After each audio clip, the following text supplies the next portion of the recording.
Holy shit, no fucking way. This is a bald eagle? No way. Oh my god, a dead bald eagle. That is crazy. Oh my god. Never seen a bald eagle up close. Wow. I guess I take it, right? I mean, I don't want to leave it here. Is this illegal to even have a dead bald eagle? I don't want to be caught with this, but this is cool. All right, well, I'm taking it because how often do you find a bald eagle?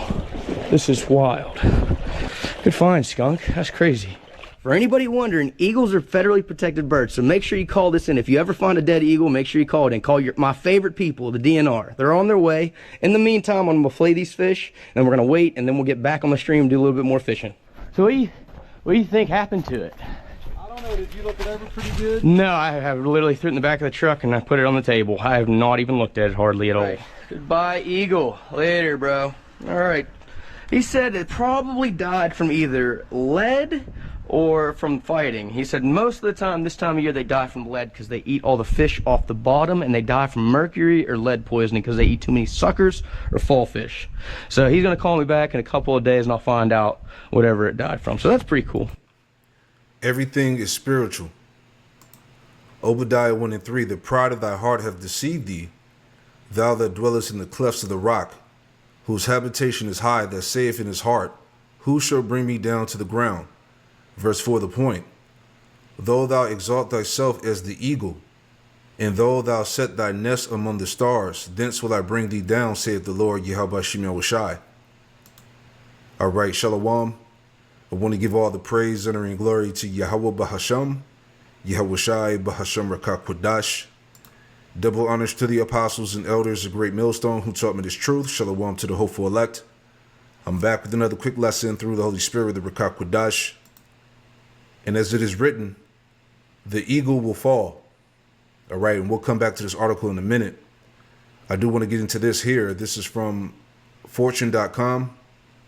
The headline reads, it says, after almost 250 years as a symbol, the bald eagle is finally the official bird of the United States. All right, and we all been paying attention to this 250-year timeline, right? The average empire survives 250 years. Is America at death's door, right? We'll come back to that too. First play of the day of the year, and it is a double dose of the ball. Last night in Times Square, we welcomed in the new year, but we also kickstarted Disney celebrations for the 250th birthday of this great country. Take a look. Overnight, as soon as the clock struck midnight, 3, 2, 1, Happy New Year! America celebrated a milestone, the 250th birthday of the United States. A celebration which will last all year, and Disney is also bringing the magic. Coming July 4th, 2026, a television event that's never been done before. It's America's 250th birthday, and since no one throws a party like Disney, we've got a 24-hour non-stop live national celebration. Disney celebrates America 250. Mark your calendars and watch it all on ABC and Disney+. While millions of Americans look ahead to the July 4th festivities, the party got started early this morning. Happy birthday, America. Here's to the next 250. When, for the first time ever, a second surprise ball drop took place. A special ceremonial moment after midnight, officially welcoming in 2026 and the anniversary of our nation's founding. The Times Square ball turning red, white, and blue with a special America 250 design, rising over the illuminated numbers shining above the heart of New York City. Just the start of a party 250 years in the making.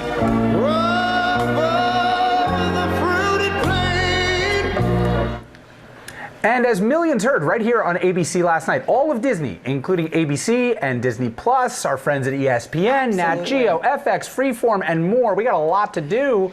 We're going to all join together for a televised 24-hour nonstop live national celebration. Disney celebrates America 250.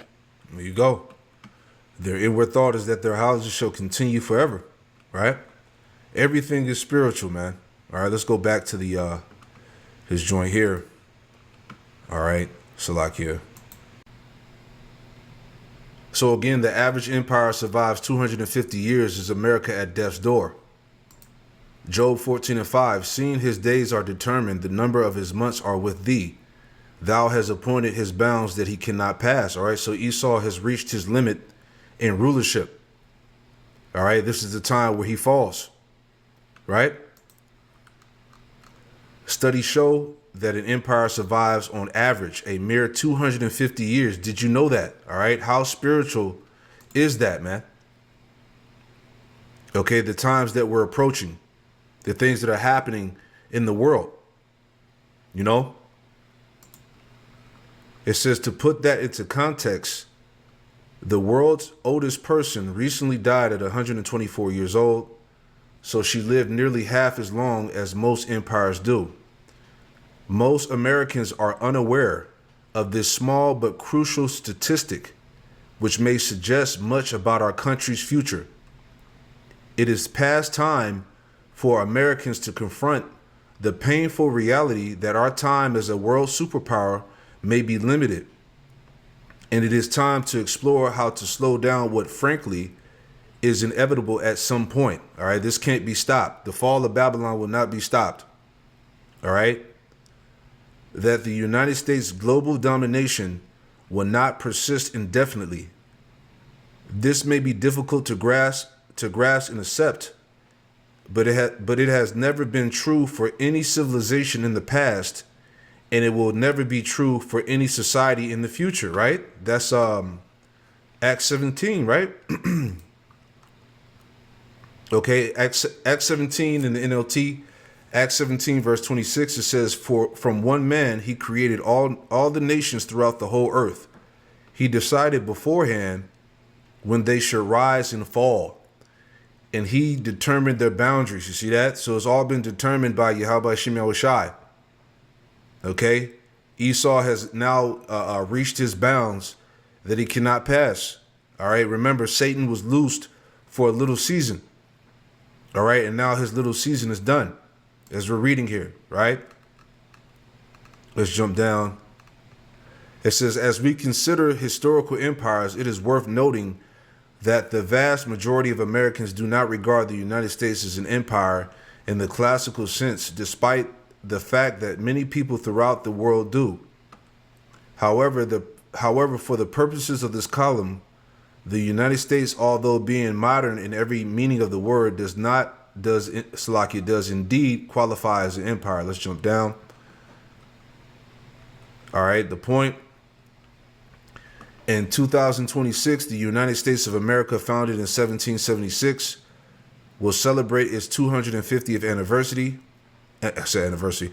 anniversary. We're rapidly nearing the 250th anniversary of the fall of most previous civilizations, with ongoing internal turmoil ranging from race to financial disparity to political tribalism, and other countries gradually pulling away from the orbit of U.S.-led supremacy. It appears that the tides are turning against us. I fear that this mere statistic may soon become a reality that alters the course of our lives. After all, many citizens and politicians would celebrate our downfall, not realizing the perilous impact it would have on the freedoms they believe they do not have. I am not sure if it will be a huge international conflict, which it will. All right, we're in the beginning of World War III now. All right, a financial catastrophe, or a civil war that causes the United States to fall apart. See, all prophecy. Okay, but I do believe that learning from the past is critical if we are to slow down the inevitable, man. And you can't slow this thing down. All right, this is the will of the Lord, man, that Babylon is going to fall, man. All right, there's nothing they can do. Job 20:4, and it reads, it says, knowest thou not this of old, since man was placed upon earth, that the triumphing of the wicked is short? See, his time to rule has been short-lived. It's over. that the triumphing of the wicked is short, and the joy of the hypocrite but for a moment. Though his excellency mount to the heavens, and his head reaches unto the clouds, going into his pride and his arrogancy, yet he shall perish forever like his own dung. They which have seen him shall say, where is he? He shall fly away as a dream, and shall not be found. Yea, he shall be chased away as a vision of the night. The eye also which saw him shall see him no more, neither shall his place any more behold him. So this is the end, man. Okay, all the signs are there, right? Everything is spiritual, man. Okay, so a lot can happen in this year as we already been seeing unfolding, man. All right, a lot is going to happen from this year moving forward, man. Okay, this is the time of the fall of Babylon the Great, right? Going back to this article here, all right, BibleBoulevard.com it says, does the eagle, Salaki does, quote, the eagle will fall have biblical meaning, right? Let's get to the point. All right, as we saw that dead eagle at the beginning, all right? So right here it says, nations compared to eagles in the Bible. Several powerful nations in the Bible are compared to eagles because of their dominance in military strength.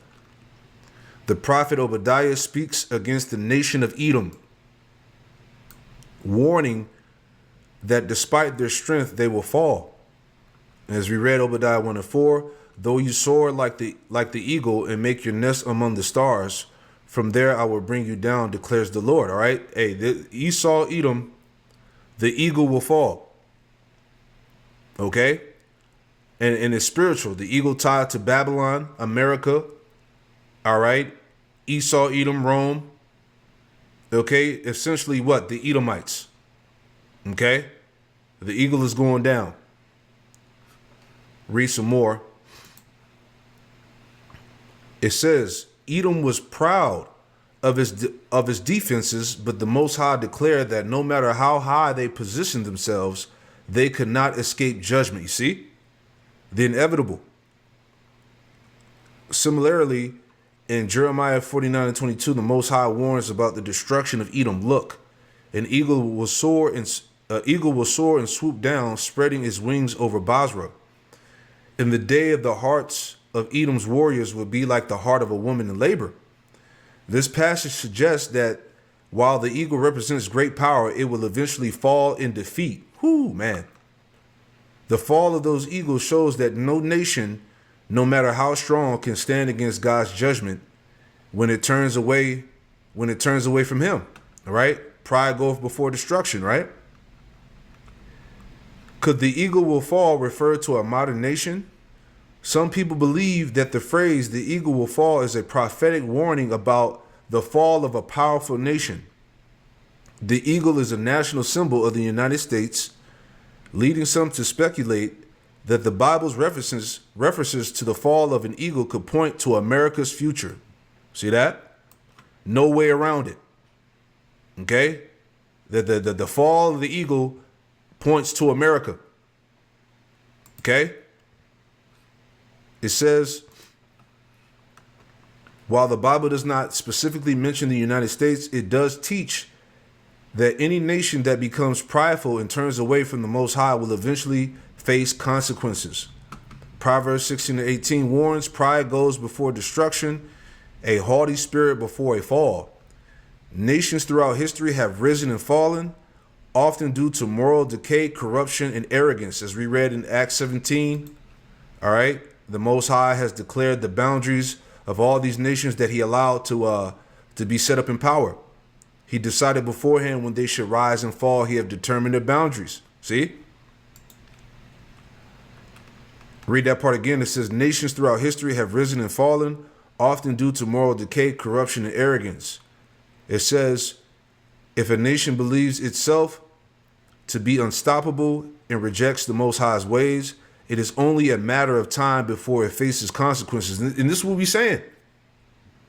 Okay, the Lord has given us all the signs, everything that's happening, the prophecies that are coming to pass. We know that the judgment is here, right?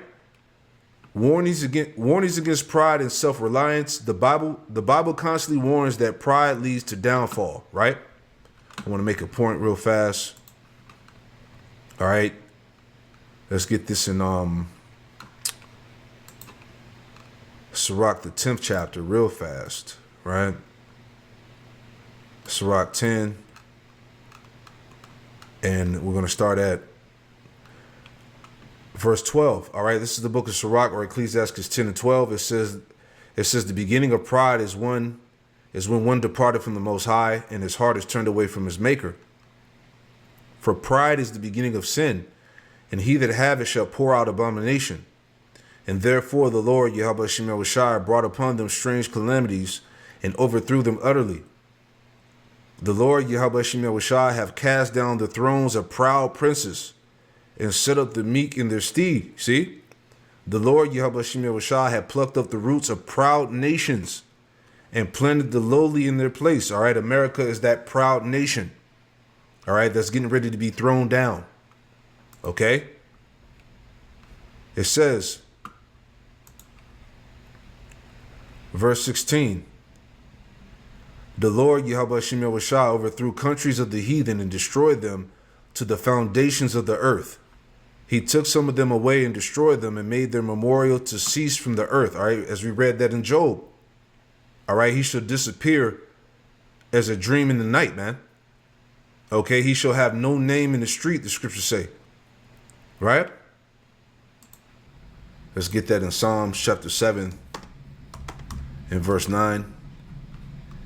All right, Psalm 7 and 9, and it reads, it says, oh, let the wickedness of the wicked come to an end. See?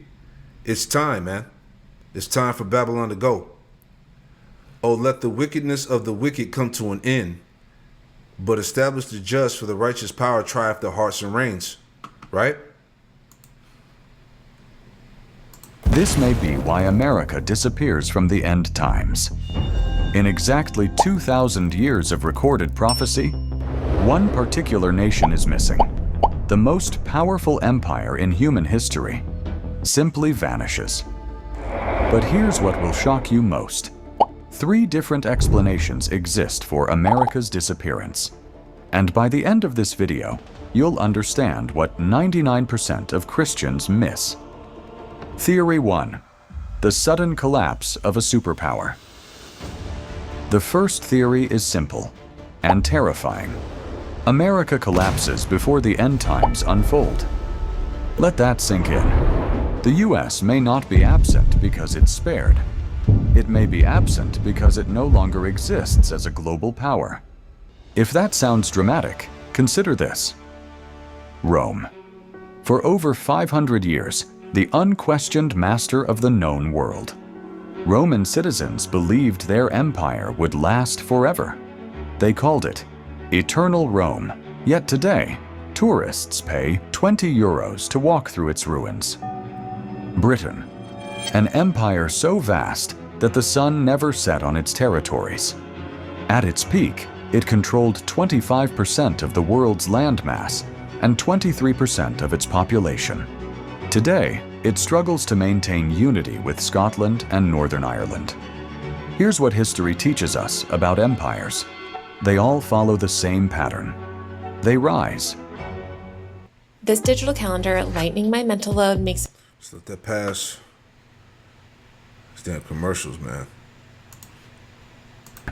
They decline through the same predictable stages. Sound familiar? Theory 2. The Babylon Theory. Revelation chapter 18 describes a mysterious power called Babylon the Great. But here's what will send chills down your spine. Every single characteristic of this end times Babylon perfectly describes modern America.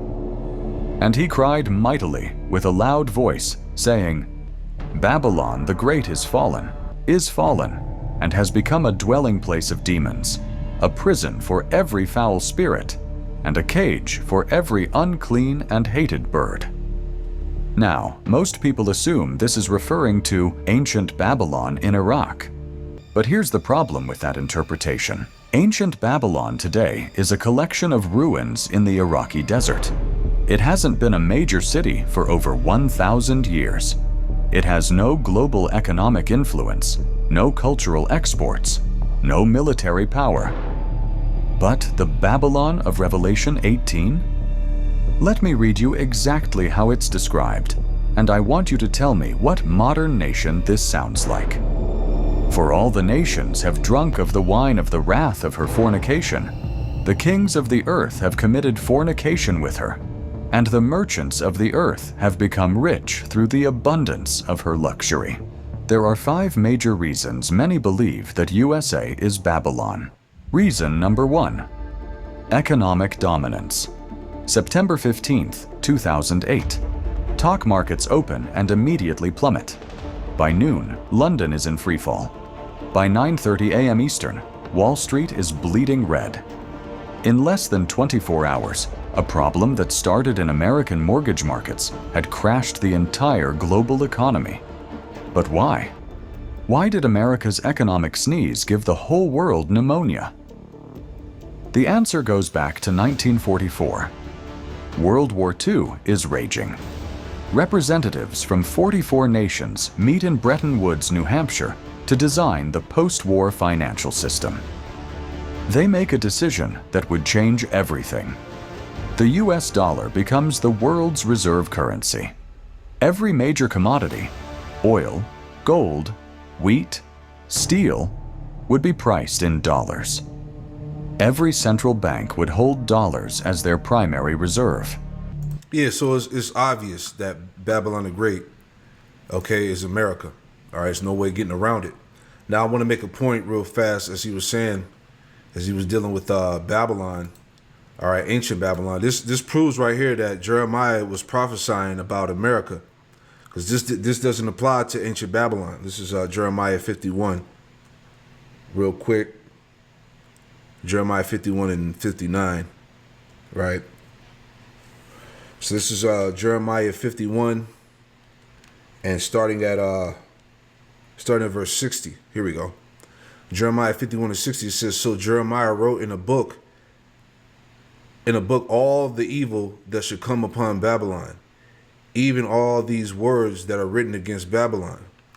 And Jeremiah said to Sariah, when thou comest to Babylon and shall see and shall read all these words, then shalt thou say, O Lord, YAHAWASHI, thou hast spoken against this place to cut it off, that none shall remain in it, neither man nor beast, but that it should be desolate forever. All right, so this is talking about the future, all right, Babylon, okay? Because ancient Babylon or Iraq is still there, all right? This is talking about the future Babylon that's going to get cut off, meaning it's going to be made completely desolate, all right? So this doesn't line up, okay, with, was it Daniel, the 5th chapter? All right, when Babylon was taken down by the Persians and the Medes. Okay, this is talking about the future. You see that? Verse 63. Oh yeah, that was the point. Yeah. So let's go back. All right, just wanted to make that point real quick. All right, we'll play a little bit more. It's a 22-minute video. We'll watch a little more and wrap it up. What happened next transformed America into something the world had never seen before. Today, over 60% of global foreign exchange reserves are held in US dollars. When countries trade with each other, say Japan selling cars to Germany, they often use dollars. Build a website you love. All right, but it's just proven that America is that world influence, the chief of the nations, as the scriptures say, right? Each other, say Japan, never seen before. Today, over 60% of global foreign exchange reserves are held in US dollars. When countries trade with each other, say Japan selling cars to Germany, they often use dollars, even though America isn't involved in the transaction. The United States has achieved what ancient Babylon could only dream of: financial control over the entire world. The merchants of the earth have become rich through the abundance of her luxury. China makes products for American consumers. Saudi Arabia pumps oil priced in American dollars. The European Union holds American Treasury bonds. But there's something even more remarkable about America's economic dominance, and it's hidden in a single Bible verse that most people overlook. And the merchants of the earth will weep and mourn over her, for no one buys their merchandise anymore.